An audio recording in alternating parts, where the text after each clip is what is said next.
Bonsoir à toutes et à tous et bienvenue à cette nouvelle édition de Direct. L'Égypte et le Danemark célèbrent ces jours-ci le 65e anniversaire de l'établissement de leurs relations diplomatiques. Une occasion justement pour parler davantage des relations entre l'Égypte et le Danemark. Et là, c'est assez intéressant que dans le cadre de ces célébrations, c'est la première ministre danoise, Mette Frederiksen, qui effectue actuellement une visite de 3 jours en Égypte. Elle a entamé hier sa visite. Elle a été accueillie à l'aéroport par le Premier ministre Mustafa Madbouli. Aujourd'hui, elle a eu des entretiens avec le président Abdel Fattah el-Sisi, des entretiens qui ont été suivis par une conférence de presse conjointe. Le président el-Sisi et Mme Frederiksen ont insisté sur les relations bilatérales très étroites qui lient les deux pays. Ils ont aussi parlé de beaucoup de dossiers régionaux et internationaux d'intérêt commun. Ce soir, nous allons en principe parler de cette visite, mais aussi des relations entre l'Égypte et le Danemark. Et pour vous parler de ceci, nous avons le plaisir d'avoir avec nous ce soir M. Ahmed El-Leyssinas. Bonsoir, M. Ahmed El-Leyssinas. Vous êtes consultant international en éco-gestion. Ravi de vous avoir parmi nous ce soir. Merci. Et justement, quand on parle d'un pays comme le Danemark, il faut rappeler certainement qu'il y a des relations assez étroites qui lient les deux pays, une certaine coopération dans plusieurs secteurs, sur différents niveaux aussi. On parle de l'énergie, on parle de l'agroalimentaire un tout petit peu, on parle du domaine aussi de la santé, donc pas mal de dossiers déjà. Quel regard vous portez sur ces relations entre l'Égypte et le Danemark? Je vois que ça vient, ces genres de développement de relations diplomatiques avec des pays comme Danemark, ça fait partie d'une stratégie de l'administration présente d'évoluer et développer les relations qu'on a avec plusieurs joueurs, d'élargir le scope et l'horizon des relations diplomatiques de l'Égypte. Traditionnellement, on avait typiquement des très bonnes relations avec les grands pays traditionnels en Europe, l'Allemagne, la France, l'Italie. Mais là, on est en train de voir que le président Sisi est en train d'élargir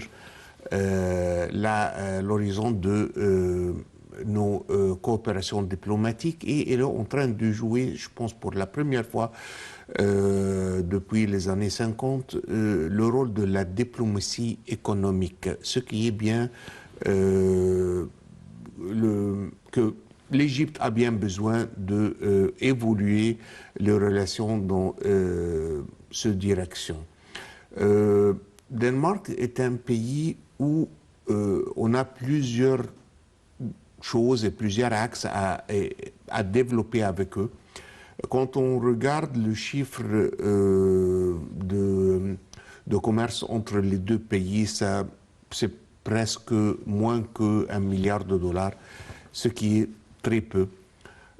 Quand on regarde le chiffre ou le nombre de touristes qui viennent du Danemark pour visiter l'Égypte, c'est une centaine, presque 100 000 touristes, entre 100 et 120 000 touristes par an, ce qui n'est pas assez développé. Là, on est en train de voir des nouvelles opportunités, parce que si on va se focaliser avec quelques pays seulement on a je ne veux pas dire saturation, parce qu'on peut toujours faire mieux, mais où on est près du niveau de saturation, l'évolution, ça va être très difficile. Mais un pays comme le Danemark, où les gens là-bas ont besoin, c'est un marché de tourisme assez important, et en même temps, le marché n'est pas aussi développé pour l'Égypte. Là, on a une très grande opportunité. Il avait un discours par le Premier ministre il n'y a pas longtemps qui il parlait qu'il voulait doubler le chiffre d'affaires qui vient du tourisme. Et on peut le faire. Mais ça ne va pas se faire avec garder le focus sur les marchés traditionnels. Ça, c'est un axe qui est très important et je pense que c'est très intéressant qu'on est en train de travailler sur cet axe ces jours-ci. Le Danemark, c'est un pays du nord de l'Europe où le climat est un défi très important. Là, on est le contraire. On est chanceux qu'on a un bon climat toute l'année. Donc, qu'est-ce que ça veut dire? Ça veut dire que on a des produits agriculture qu'on peut échanger, où on peut une deuxième fois évoluer et développer le taux de commerce entre les deux pays, notamment avec le produit agriculture. Et aussi, le Danemark, c'est un pays qui est très intéressé avec tout ce qui est bio, l'énergie, les nouvelles sources d'énergie qui ne sont pas aussi polluants pour l'environnement. Et là, encore une fois, on peut jouer des rôles très importants par l'énergie solaire, l'hydrogène vert et ainsi de suite. Donc, on est en train d'ouvrir de nouvelles axes de coopération avec des, je ne veux pas dire de nouvelles pays, on a déjà presque 65 ans qu'on a des relations avec le Danemark, mais c'est comme on a un mine qui n'est pas vraiment exploité. Et là, on est en train d'exploiter. Donc, je pense que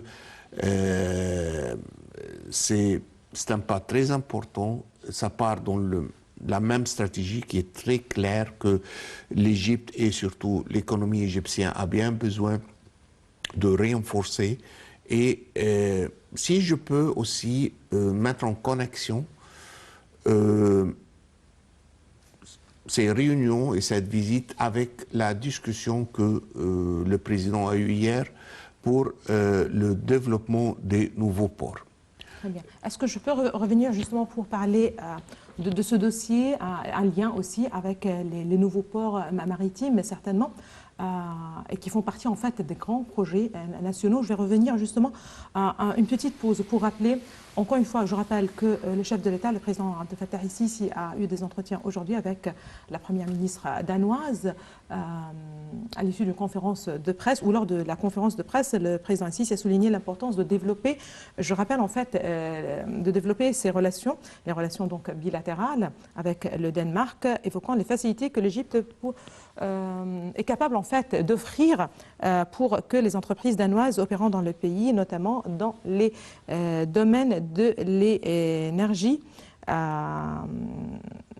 nouvelle, de l'hydrogène vert et du secteur de l'environnement, et ce pour aller de pair avec les efforts de l'Égypte ayant accueilli la COP27. Il faut là rappeler aussi que la première ministre danoise a salué la tenue par l'Égypte de cette édition de la conférence des Nations Unies sur le climat, COP27, encore une fois tenue en novembre dernier en Égypte. Voici les détails.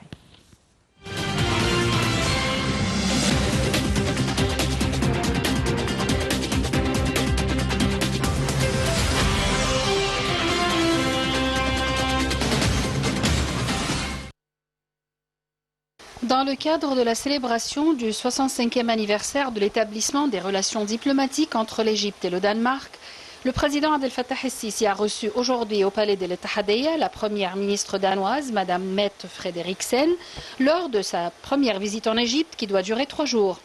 Lors d'une conférence de presse tenue à l'issue de cette rencontre, le chef de l'État a souligné l'importance de développer les relations bilatérales avec le Danemark, évoquant les facilités que l'Égypte peut offrir pour que les entreprises danoises opérant dans le pays, notamment dans les domaines de l'énergie nouvelle, de l'hydrogène vert et du secteur de l'environnement, pour aller de pair avec les efforts de l'Égypte ayant accueilli la COP27.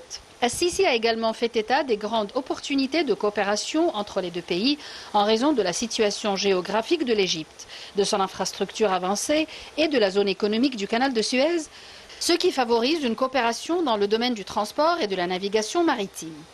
Le président El-Sisi a également souhaité la bienvenue à Madame Frederiksen, exprimant son appréciation pour les résultats de leurs pourparlers et de l'entente entre les deux parties, que ce soit au niveau bilatéral ou au niveau des pourparlers élargis qui se sont déroulés en présence des délégations des deux pays. Il a de même souligné avoir examiné l'importance de développer les relations entre les deux pays, les opportunités disponibles en Égypte et dans le canal de Suez, permettant une coopération dans le domaine du transport et de la navigation maritime avec les entreprises danoises.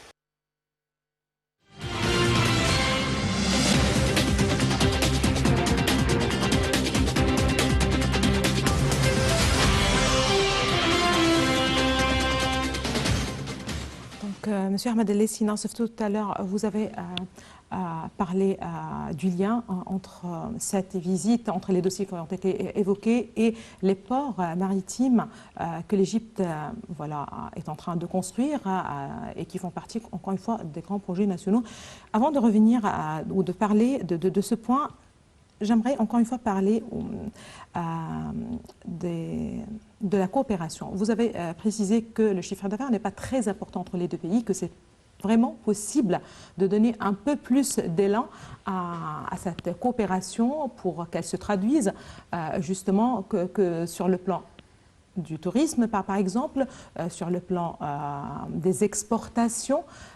C'est un défi certainement, mais à quel point de telles visites sont-elles susceptibles, selon vous, de donner élan vraiment, de booster la coopération entre l'Égypte et ses partenaires en général? Parce qu'on a vu au cours des derniers mois, en fait, depuis la prise de ses fonctions, le président Abdel Fattah el-Sisi multiplie en fait les visites à l'étranger. Il accueille des responsables aussi des différents pays du monde. Donc à quel point ces relations, si l'on peut dire personnelles, certainement ça rentre dans le cadre de visites officielles, mais à quel point c'est possible d'encourager les relations bilatérales avec ces pays, mais aussi qu'on puisse voir un impact plus ou moins direct sur l'économie, si l'on peut dire. Je veux répondre à votre question un peu de l'autre côté, si vous voulez. Parce que si jamais l'Égypte, ou n'importe quel pays, n'a pas, comme on dit, le feu vert, que c'est un bon pays pour travailler avec, on ne peut rien faire. Donc ces genres de visites sont énormément importants. Dans ces visites, ce qui est discuté, ce n'est pas les détails. Hein? On a visité là-bas le Premier ministre et le chef de l'État. Donc on a un entretien entre deux chefs d'État. Ils ne vont pas rentrer dans les détails d'un projet ou d'un investissement. Mais la chose qui est énormément importante pour l'Égypte, surtout qu'on a le feu vert. Donc, quand les sociétés danoises voient que leur Premier ministre est là, leur Premier ministre est en train de remercier l'Égypte pour les efforts que l'Égypte a fait dans le COP 27 à Sharm el-Sheikh en novembre dernier, il y a une entente entre les deux chefs de l'État. Donc déjà, ça, c'est le feu vert qui est nécessaire pour que tout genre d'affaires se passe un peu plus tard, si vous voulez. Et c'est ça l'importance, parce que maintenant, le monde a changé un peu. Donc maintenant, si la politique ou les politiques généralement sont plus ou moins, plus que jamais liées aux économies. On ne trouve pas deux pays qui ont des problèmes politiques entre eux qui sont en train de faire des affaires ensemble. Donc là, c'est la première, disons, la première pas dans la bonne direction de démontrer que l'Égypte est là, comme on dit en anglais, we're open for business. On est prêt pour faire des affaires. Ce qui est très important à noter, que le Danemark a un des plus grands, si je ne me trompe pas, c'est la deuxième ou la troisième société pour transport maritime dans le monde. D'accord. Okay. Donc, si on a une stratégie d'un côté, qu'on veut développer le Suez, le canal de Suez. C'est pas le canal de Suez elle-même, mais les services qui sont autour, le logiciel, l'industrie logicielle qui vient autour du canal de Suez. Et le lendemain, on est en train de discuter ou faire des entretiens avec le chef d'État pour le pays qui a une des plus grandes sociétés de transport maritime dans le monde. Donc on peut voir le lien. On est en train de partir dans une stratégie qui est très claire, avec une vision. C'est pas que on est en train de faire des choses un peu aux hasards, si vous voulez. Donc là, il y a une très bonne relation. On regarde les investissements qu'on a ici en Égypte, et c'est très bien de noter une chose, que Danemark, généralement, c'est un pays trop cher. Qu'est-ce que ça veut dire trop cher? C'est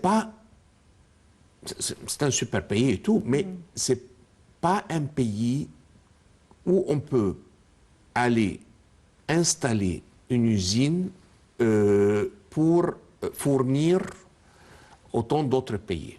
Pourquoi? Parce que le coût minimal ou du travailleur ou des utilités sont assez chers là-bas. Mais ils ont de la technologie. Et là, on a un mariage entre ce que l'Égypte peut offrir et ce que nos confrères danois peuvent offrir. Ils peuvent offrir la technologie, le savoir-faire, et nous, on peut offrir des territoires, une location géographique très centrale, avec des utilités et de main-d'œuvre qui n'est pas aussi chère. Est-ce que le climat est aujourd'hui encore plus propice, plus encourageant avec, entre guillemets, la dévaluation de la livre égyptienne? Et on dit toujours que voilà, ça devrait en fait encourager l'investisseur étranger.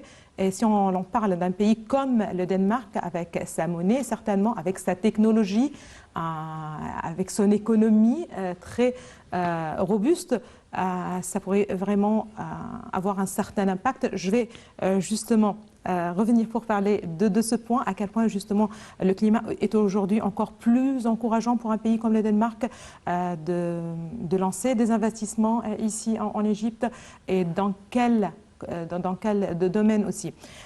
Juste avant de parler de ce point, je rappelle que l'Égypte et le Danemark ont récemment travaillé à développer leurs relations sur tous les niveaux. La visite du Premier ministre Sameh Shoukry à Copenhague, il avait rencontré son homologue danois pour passer en revue les préparatifs de l'Égypte en vue de l'accueil de la COP 27 et même la visite en 2022 de la délégation de la Commission des relations extérieures de la Chambre égyptienne des députés, et qui était un nouveau chapitre dans le cadre de la coopération fructueuse avec la partie danoise. Voici les détails.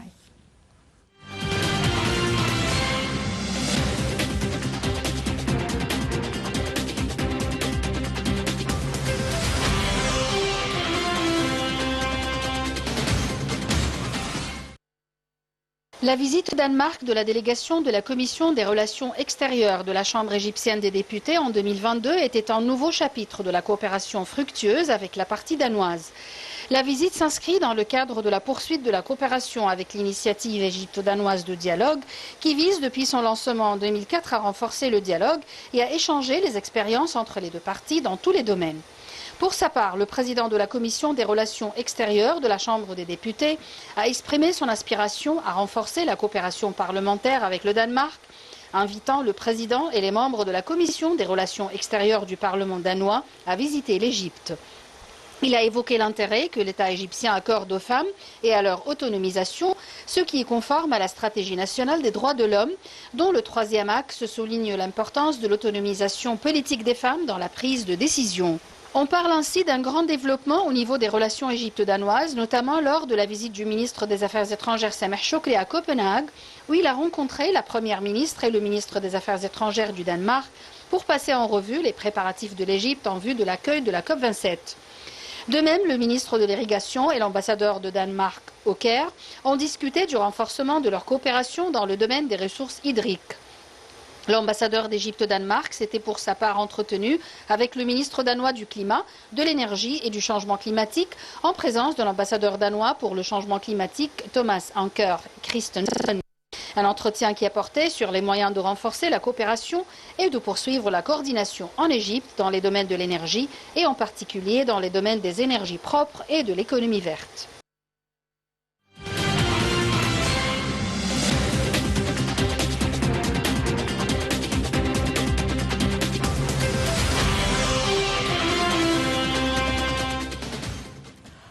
Tout à l'heure, M. Ahmad Lessinas vont parler de cette formule plus ou moins gagnant-gagnant entre l'Égypte et le Danemark, ce que l'Égypte est capable d'offrir et ce que le Danemark peut faire de l'autre côté.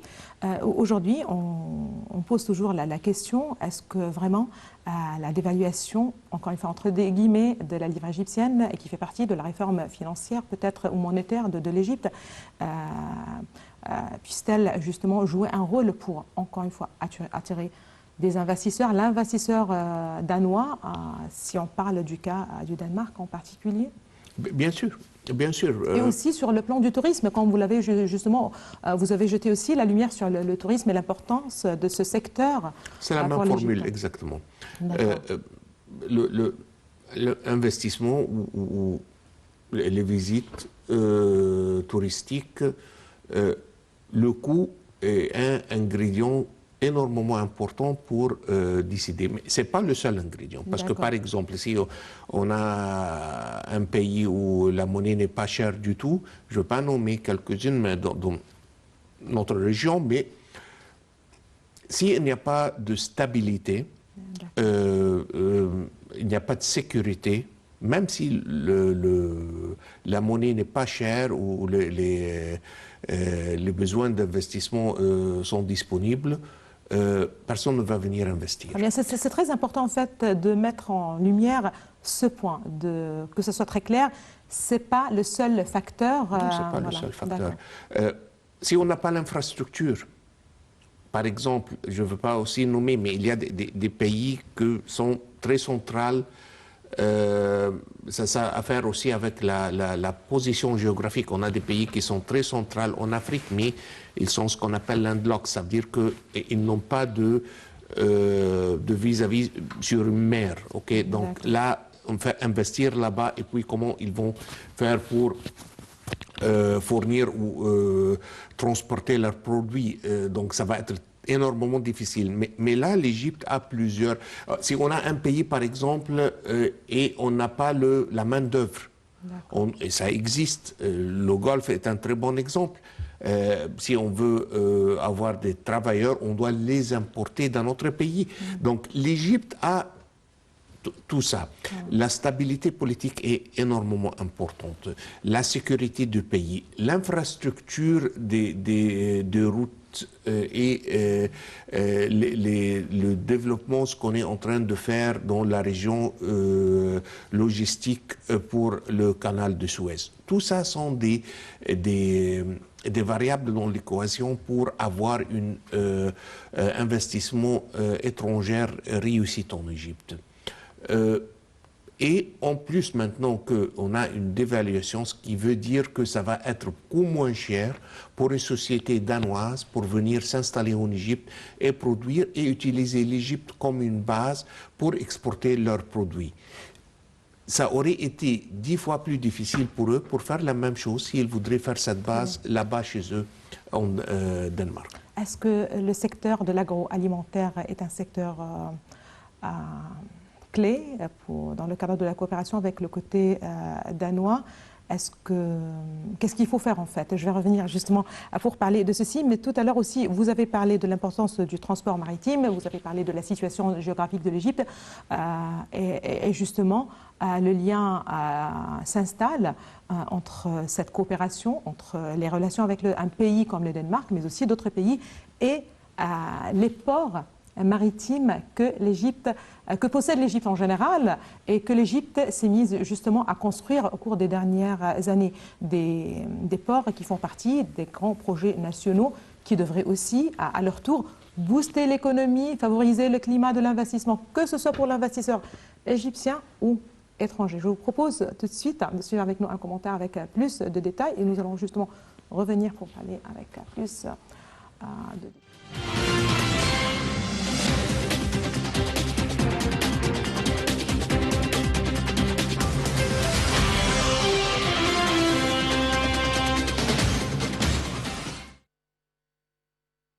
Le président Abdel Fattah el-Sisi est entretenu avec des hauts responsables de la marine ainsi que le conseiller présidentiel pour l'urbanisme et le chef de l'autorité du génie des forces armées. Cette réunion a abordé l'état d'avancement des travaux en cours pour la construction et le développement de certains ports maritimes, en particulier les ports d'El Arish, d'El Adabeya, Abou Qir et de Garbougoub, selon les dernières technologies d'ingénierie, de construction et environnementale. Selon le porte-parole de la présidence de la République, au cours de la réunion, le chef de l'État a ordonné d'intensifier les efforts pour profiter de la situation géographique unique de l'Égypte, ainsi que ses avantages préférentiels, étant le point de rencontre et de passage des lignes de transport maritime international. Le président Sisi a également ordonné d'intensifier les efforts pour tirer le meilleur profit de la situation géographique unique de l'Égypte et des avantages préférentiels dont elle bénéficie, comme point de rencontre pour le transport maritime international et de travailler à le transformer à travers l'effort inlassable et le travail assidu de la part de l'État et du secteur privé.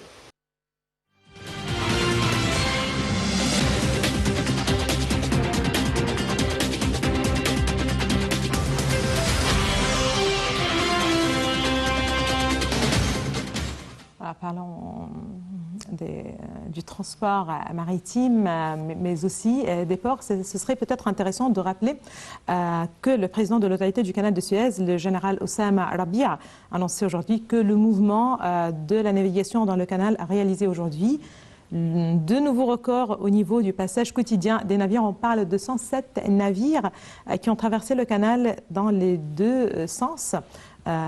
Sans attente, avec une charge totale nette de plus de 6,3 millions de tonnes. Voilà, des chiffres qui sont peut-être susceptibles de rassurer un petit peu les gens, mais aussi de donner beaucoup d'espoir. Est-ce que c'est correct? Tout à fait. C'est très intéressant qu'on a ça coïncide en fait, voilà, c'est un nombre plus important de navires qui traversent le canal de Suez, mais ce n'est pas ça l'intéressant. Ce qui est plus intéressant du point de vue économique, c'est combien on est en train de recevoir, parce que la chose la plus facile dans le monde, c'est on dit que tous les navires peuvent passer gratuitement, et là on va avoir 10 fois le chiffre de navires, mais ça n'aide à rien. Donc ce qui est très important, on était en train de voir qu'on a une croissance dans le chiffre d'affaires, le revenu du canal de Suez de 42%, si je ne me trompe pas, et c'était pour la première fois qu'on a dépassé 1,5 milliard de dollars dans un seul mois. Donc ça, c'est énormément important comme chiffre de revenu du canal. Donc on est en train de faire ce qu'on doit faire. Très bien. Quelle est l'importance de ces nouveaux ports? On parle par exemple du port d'El Arish, d'El Daba, d'Abou Qir, un nouveau port aussi à Port Saïd. Donc la construction de ports se multiplie. Donc quelle est l'importance de ces ports d'un point de vue économique et stratégique certainement? Jusque pas très longtemps, tous les ports en Égypte étaient là pour servir les besoins des Égyptiens. Donc, c'était presque, si vous voulez, une nécessité ou une réactivité. Qu'est-ce que cette administration est en train de faire maintenant? On est en train de sortir de la réactivité au préactivité, si vous voulez. Donc, on est en train d'évoluer et développer des ports, que ça soit comme un produit à vendre, ou pas à vendre le port, mais à vendre les services des ports pour, comme un investissement, si vous voulez. Donc, il y a un changement stratégique énorme ici. Ce qu'on faisait avant, c'était seulement pour servir nos besoins.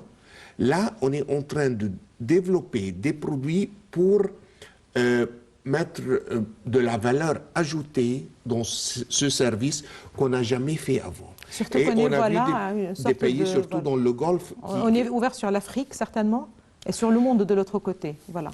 L'Afrique, mais l'Égypte est très particulier. On est vraiment le lien, on est vraiment le pont entre l'Asie surtout, l'Asie, et l'Europe. Et là, c'est presque un quart du commerce mondial qui passe. Jusqu'aujourd'hui, si je ne me trompe pas, on a presque 6%, 7% du commerce mondial qui passe par le canal de Suez. Donc on peut presque doubler ce qu'on est en train de faire aujourd'hui déjà. Mais ça ne va pas se passer tout seul. Pour faire ça, on doit mettre l'infrastructure moderne, comme le président était en train de dire dans cette réunion qu'on vient de voir. On est en train de construire des ports très modernes avec les dernières technologies pour qu'on puisse faire du marketing pour ces ports, que ça soit de la valeur ajoutée pour l'économie égyptienne. Parfait. Merci beaucoup à vous, M. Ahmed El-Sinansi. Vous êtes consultant international en éco-gestion. Merci encore une fois d'avoir été parmi nous ce soir. Merci pour toutes ces précisions. Madame, monsieur, merci à vous aussi de nous avoir suivis. Excellente fin de soirée à toutes et à tous et à la prochaine.